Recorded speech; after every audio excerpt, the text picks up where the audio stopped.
a sad day because the menace of banditry is something I've been trying to fight, and it's a long journey. Just like terrorism is a journey that has to be fought in all means, and it has to be. It's a war. It's a battle that has to be won. This morning we lost two young men, one Kingori and one Kipchirchir. Kipchirchir is from Mogotio. He's a young man. I know him. He's called Philip. Kipchirchir is a good man. He was a driver. He was driving to Nginyang market for animal market shop, animal market, and he was killed along the way. He was ambushed and killed along the way.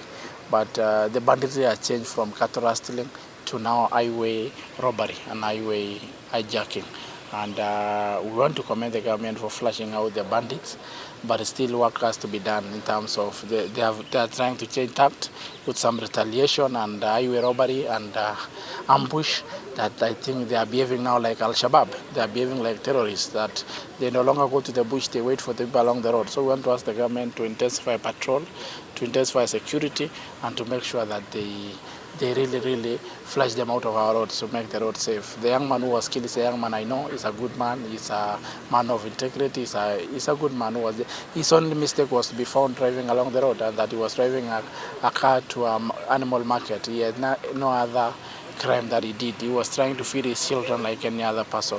So we want to ask the government to now concentrate on the highways because they have changed tact. I think they have been defeated in the battlefield, and they are trying to go for ambush and highway robbery.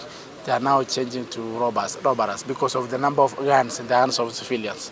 So the number of the guns in the hands of the civilians has to be dealt with because there are too many guns in the hands of civilians, and it will mutate. The crime pattern will mutate, and is now mutating to be something like a highway robbery or sort of robbery. So we want to ask the government to intensify. We want to ask our people to work with government, show them where the bandit is. And crime is crime. You know, crime doesn't mean it comes from a community.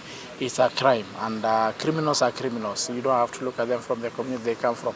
Some of them come from different community. Some of them come from the same community. The young man who's suspected to have been killed is suspected to have been killed from people from the same community as him.